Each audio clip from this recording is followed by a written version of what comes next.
کے ہاتھوں ہوا، اور اس کو مختلف طریقے سے ڈیوائیڈ کیا جا سکتا ہے، اور پھر جیسا کہ ہم نے عرض کیا کہ جو بھی ڈیٹا بنانے کے علمی طریقے ہیں ان کے مطابق اس کام کو کیا جائے۔ اگلا مرحلہ یہ آتا ہے کہ جو تیسرا مرحلہ ہے وہ یہ کہ ہم ان 2 مرحلوں کے بعد لوگوں کو تیار کریں، اور خصوصاً یورپ اور امریکہ کے اسلامک سینٹر، مساجد، امام بارگاہ اور علماء اور مومنین کی یہ ذمہ داری ہے کہ وہ تحقیق بھی کریں ان کاموں پر، اور کچھ لوگوں کو تحقیق کے لیے سپورٹ کریں، اور ساتھ ہی ڈاکٹریٹ بھی کریں یا کروائیں۔ ابھی ہم نے 2 موضوع ڈسکس کیے، ایک موضوع آ گیا تحقیق کا، لیکن یہ تحقیق علمی طریقے سے ہو۔ جو بھی تحقیق کا خاص میتھڈ ہے اور دنیا میں اس وقت مانا جاتا ہے، اس میتھڈولوجی کو مد نظر رکھتے ہوئے علمی طریقے سے تحقیق کی جائے۔ اب یہ تحقیق کا کام ممکن ہے کوئی آئی ٹی انجینئر کرے، کوئی سول انجینئر کرے، کوئی ڈاکٹر کرے، تو بھی بہت اچھا کام ہے، لیکن انہی کاموں کو ڈاکٹریٹ کے ذریعے سے، تھیسس کے ذریعے سے دنیا کے بڑے بڑے اداروں تک پہنچایا جائے۔ اس کے لیے ضرورت فقط تحقیق کی نہیں بلکہ ڈاکٹریٹ کی بھی ہوگی۔ یہ ہماری ذمہ داری ہے کہ ہم اپنی مظلومیت کو چھپنے بھی نہیں دیں اور بھولنے بھی نہیں دیں۔ اب ظاہر ہے کہ اس ڈاکٹریٹ میں بھی مختلف طریقے سے کام ہوگا۔ مثال کے طور پر کس بادشاہ کی حکومت میں جینوسائیڈ ہوا، یا کس علاقے میں ہوا، یا کس ملا کے حکم سے ہوا، یا کس تنظیم کے انڈر میں ہوا۔ اشرف الانبیاء رسول اللہ صلی اللہ علیہ وسلم کے بعد سے جو شیعہ جینوسائیڈ کا سلسلہ شروع ہوا وہ کیا تھا؟ بنو امیہ کے دور میں، بنو عباس کے دور میں، اور رومن امپائر کے دور میں یعنی عثمانیوں کے دور میں، اسی طریقے سے ایوبیوں کے دور میں، اور اسی طریقے سے محمود غزنوی یا دیگر مغل بادشاہوں کے دور میں،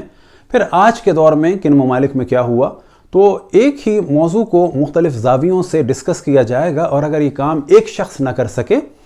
تو پھر یہ کام ڈیوائیڈ کیا جاتا ہے۔ مثال کے طور پر کشمیر میں ایک بہت بڑا جینوسائیڈ ہوا تھا، اس پر ڈسکس کیا جائے، یا یہ کہ مثال کے طور پہ کہا جائے Shia genocide in India and Pakistan, Shia genocide only in Pakistan, یا Shia genocide in India Afghanistan. تو یہ ذمہ داری کسی ایک نوجوان لڑکی یا لڑکے کی نہیں ہے، یہ سب کی ہے۔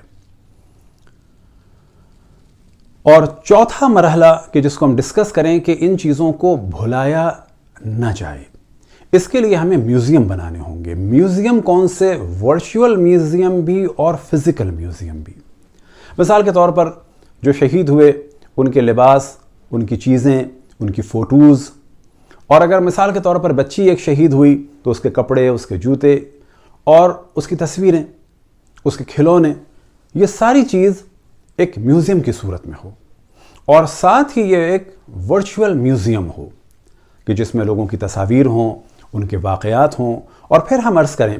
کہ کبھی بھی کسی بھی ایک کام کو فائنل نہ سمجھا جائے، کبھی بھی کسی بھی ایک کام کو یہ سمجھا نہ جائے کہ اب اس کے بعد ضرورت نہیں رہی، بلکہ ہر کام کو اس نگاہ سے دیکھا جائے کہ اس میں اگر تھوڑا سا بھی ایک اچھا پازیٹو اضافہ ہو سکے، یا ایک پازیٹو کمپٹیشن کے ذریعے سے اس کو بہتر سے بہتر بنایا جا سکے تو اس کو بہتر بنایا جائے۔ اب ایک واقعے کی جانب ہم توجہ دلائیں کہ جو پہلے ہم کئی دفعہ ڈسکس کر چکے ہیں، اور اس دفعہ ہم کیونکہ اور بعض کاموں میں لگ گئے تھے تو ایک کوتاہی ہوئی کہ دنیا میں سب سے بڑا اسٹوڈنٹ کا جو قتل عام ہوا ہے وہ 12 جون 2014 کو عراق کے تکریت میں اسپائگر میں ہوا ہے۔ اب یہ ذمہ داری ہے ہمارے لوگوں کی، اور ہم درخواست کریں گے کہ اس پورے ہفتے اس موضوع کو زیادہ سے زیادہ ڈسکس کیا جائے، کیونکہ اس سے بڑا کوئی سانحہ دنیا میں نہیں ہوا۔ وہ جو سلفیوں اور وہابیوں کے ذریعے سے چیچینیا میں ہوا تھا تو وہاں پر بھی 1700 نوجوان قتل نہیں ہوئے، البتہ اس 1700 میں شاید 30-40 کے قریب کچھ بڑے افراد بھی تھے، اور وہاں پر جب ISIS نے قبضہ کیا تو ان میں سے اہل سنت کو چھوڑ دیا تھا اور صرف شیعوں کو قتل کیا تھا۔ اب جو اس پر ایک آسان طریقہ، ایک آسان کام فی الحال ہم بتا سکتے ہیں وہ یہ کہ آپ اگر لکھیں جا کر اور وہاں پر ڈھونڈیں کیمپ اسپائگر SPEICHER اور اس کے بعد میسیکر، یہ جب آپ لکھیں گے تو ویکیپیڈیا آ جائے گی۔ ویکیپیڈیا میں پھر آپ عربک میں جائیں اور وہاں سے اس کو کاپی کریں، اور گوگل عربی میں جا کے جب اس کو پیسٹ کریں گے تو بہت ساری ویڈیوز اور تصاویر نکل آئیں گی، خبریں نکل آئیں گی۔ اسی طریقے سے جب آپ ویکیپیڈیا میں فارسی میں جا کر فارسی سے کاپی کر کے گوگل فارسی میں جا کے سرچ کریں گے تو وہاں پر بھی آ جائیں گی، اور بہت ساری ویڈیوز نظر آئیں گی، بہت ساری فوٹوز نظر آئیں گی۔ ان میں سے کسی بھی ویڈیو کو بھلانے نہ دیا جائے، کسی بھی فوٹو کو بھلانے نہ دیا جائے، اور یہ کام شروع کر دیا جائے۔ اور ہماری گزارش ہے کہ جس وقت ہم یہ ریکارڈ کر رہے ہیں تو یہ 14 جون ہے، تو کم از کم ایک ہفتے اس موضوع کو اتنا ڈسکس کیا جائے تاکہ دنیا تک پہنچے، اور یہ ذمہ داری ہے مومنین کی کہ بعد میں بھی ان دنوں کو یاد رکھیں، اور جو مختلف ہمارے کیلنڈر ہوں ان میں ان کو فراموش نہ ہونے دیا جائے۔ اسی طریقے سے افغانستان کے واقعات ہوں یا خصوصاً پاکستان میں کوئٹہ کے واقعات ہوں تو ان کو فراموش نہ کیا جائے، باقاعدہ ان کو کیلنڈر میں لایا جائے۔ یہ کیلنڈر جو ہیں وہ ہارڈ کاپی بھی ہو سکتی ہے، یعنی فزیکل کیلنڈر ہوں، یا ورچوئل بھی ہو سکتے ہیں انٹرنیٹ وغیرہ پر، اور یہ کچھ ذمہ داری ہے کہ کچھ مومنین ان کاموں کو انجام دیں۔ بظاہر یہ ایسا محسوس ہوگا کہ بہت زیادہ مشکل ہے، لیکن آہستہ آہستہ سب کے لیے آسان ہو جائے گا، اور وہ کام یہ ہے کہ باقاعدہ اس عنوان سے کیلنڈر بنائیں کہ جن میں اصل موضوع یہ ہو کہ اس تاریخ کو اس ملک میں اس جگہ پر اتنے افراد اتنے بج کے اتنے منٹ پر یا بالآخر کسی بھی طریقے سے قتل ہوئے، چاہے وہ 1 ہوئے ہوں، چاہے وہ 10 ہوئے ہوں، چاہے وہ 1700 ہوئے ہوں۔ ہمارے کیلنڈر میں اس بہت بڑے جینوسائیڈ کا ذکر ہونا چاہیے، یعنی 12 جون 2014 کو۔ اب ہم دیکھتے ہیں کہ جو کینیڈا میں واقعہ ہوا یا جو نیوزی لینڈ میں واقعہ ہوا تو وہاں کے تو وزراء آئے، لیکن ہمارے وزراء کو ظاہر ہے کہ ایسی توفیق نہیں ہوتی۔ خیر ان کو تو چھوڑ دیں، لیکن ہم سوال کرتے ہیں کہ علماء کو کیا ہوا؟ یہ تمام حالات اور واقعات عموماً دیوبندیوں کی جماعتوں کے ذریعے سے ہوئے، یہ قتل عام کے سلسلے، لیکن ہم دیکھتے ہیں کہ دیوبندی علماء نے کبھی بھی مظلوموں کا ساتھ نہیں دیا، اور ایک طرح سے اپنے ان لوگوں کے ان کاموں کو اپریشیٹ کیا، بلکہ ممکن ہے پیچھے کہتے ہوں کہ تم نے تو بہت بڑا کام کیا ہے، 1000 نشان حیدر سے زیادہ تم کو درجات ملیں گے، کہاں پر؟ جنت میں، اور تمہیں تو ہزاروں جنتیں اور لاکھوں کروڑوں حوریں مل جائیں گی۔ تو یہاں پر ہماری گزارش ہے اہل سنت مفتیوں سے کہ دنیا کے حالات کو آپ لوگوں نے خراب کیا ہے۔ اس وقت جتنا بھی اسلاموفوبیا ہے اس کا تعلق جرنلی کہا جا سکتا ہے اہل سنت سے، لیکن ہم تمام اہل سنت کو نہیں کہتے۔ لیکن اس وقت دیکھتے ہیں پاکستان میں جس طریقے سے عیسائیوں کے ساتھ ہو رہا ہے توہین رسالت کے نام پر، تو اس میں بریلوی بھی شریک ہو چکے ہیں، لیکن عموماً اس میں دیوبندی حضرات کا زیادہ دخل ہے، اور جتنی بھی دہشت گرد تنظیمیں ہیں وہ 90% دیوبندیوں کی ہیں، اور 10% ممکن ہے کہ سلفیوں اور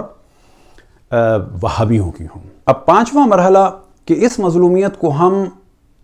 علمی سطح سے دنیا کی بڑی بڑی یونیورسٹیز میں پہنچائیں، دنیا کے بڑے بڑے سیاسی اداروں میں پہنچائیں، دنیا کی بڑی بڑی جو نیوز ایجنسیز ہیں ان کو ہم مواد فراہم کریں، کیونکہ اگر ہم تحقیق نہیں کر سکتے اپنی مظلومیت کے بارے میں تو وہ کیوں تحقیق کریں گے ہمارے بارے میں؟ ہم اگر ڈسکس نہیں کر سکتے اپنے بارے میں تو وہ کیوں کریں گے ہمارے بارے میں ڈسکس؟ یہ ہماری ذمہ داری ہے کہ ہزاروں کی تعداد میں نہیں تو سینکڑوں کی تعداد میں لوگ اس ڈیٹا کو مختلف نیوز ایجنسیز کو دیں اور بتائیں کہ اس دن یہ واقعہ ہوا تھا۔ اسی طریقے سے اینتھروپولوجی میں اس کو لے کے آیا جائے، یعنی بشریات کے علم میں کہ ہمارے ساتھ کیا ہوا، سوشالوجی میں لایا جائے، اکنامکس میں لایا جائے، کیونکہ اس کے اثرات اکنامکس پر بھی پڑتے ہیں، پالیٹکس میں لایا جائے، اسی طرح سے انٹرنیشنل لا میں لایا جائے، میڈیا سائنسز میں لایا جائے،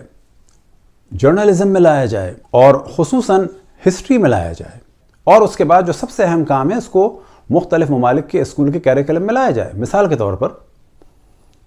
کینیڈا میں جو سکھ حضرات ہیں وہ اپنے مصائب کو بیان کرتے ہیں، اپنے بچوں کو بتاتے ہیں، تو یہ ہماری بھی ذمہ داری ہے۔ اب ممکن ہے کہ چند کم عقل لوگ یہ کہیں کہ ان موضوعات کو ڈسکس کرنے سے تعصب پھیلتا ہے، تو نہیں، ان موضوعات کو ڈسکس کرنا ضروری ہے۔ تعصب جب پھیلتا ہے کہ جب ان چیزوں کو نارمل ہونے دیا جاتا ہے اور گرین سگنل دیا جاتا ہے اور کہا جاتا ہے آن لائن کلیئر، کوئی پرابلم نہیں ہے کہ ہمیں قتل کیا جائے، اور اس کے بعد ہم خاموش ہو جائیں گے یہ کہہ کے کہ یہ استعمار کی سازش ہے۔ گو کہ یہ استعمار کی سازش ہو سکتی ہے، لیکن ہم یہ دیکھتے ہیں کہ ماضی میں کیا ہوا، اور یہ کیا بات ہے کہ اس استعمار کی سازش میں کوئی بھی استعمال نہیں ہوتا، اور اگر کوئی ہوتا ہے تو وہ عام طور پر دیوبندی یا اہل حدیث یا سلفی استعمال ہوتا ہے۔ اگر یہ استعمار کی سازش ہے تو کوئی اور بھی یہ کام کر سکتا تھا۔ اب یہاں پر ایک کتاب آپ کے سامنے ہے، اس کا نام ہے faith based violence and Deobandi militancy in Pakistan, اور اسی کا ترجمہ ہے پاکستان میں شیعہ نسل کشی افسانہ یہ حقیقت۔ یہ ترجمہ اور خلاصہ ہے اردو میں، لیکن اس کتاب کو پیش کرنے کا ہدف یہ ہے کہ اس طرح کے علمی کام کہ جو عالمی سطح پر بڑے بڑے اداروں میں دیے جا سکیں، اس کی اور زیادہ ضرورت ہے۔ اب ممکن ہے کوئی ہمارے دیوبندی بھائی ناراض ہوں کہ ان کا اس میں نام آ گیا، تو یہ کوئی تعصب کی بات نہیں ہے۔ پاکستان کے ٹی وی چینلز میں بھی یہ کہا جاتا ہے کہ اکثر ملیٹنٹس گروپ اور دہشت گرد گروپ جو ہیں دیوبندی ہیں۔ پاکستان کے بعض صحافی بھی یہی کہتے ہیں، آرمی والے بھی اس چیز کو ڈسکس کر چکے ہیں۔ یہاں دیوبندی علماء کی یہ اہم ترین ذمہ داری ہے کہ وہ ایسے کام نہ ہونے دیں کہ جس سے خود بھی بدنام ہو رہے ہیں اور تمام دنیا میں اسلام کو بدنام کر رہے ہیں۔ دعا ہے کہ خداوند تبارک و تعالیٰ تمام دنیا میں تمام ادیان اور ماننے والوں کو یہ توفیق عطا فرمائے کہ دوسرے کے دین اور مذہب کو جب ڈسکس کرنا ہو تو علمی طریقے سے ڈسکس کریں، اور کسی کو بھی دین اور مذہب کے نام پر قتل نہ کیا جائے۔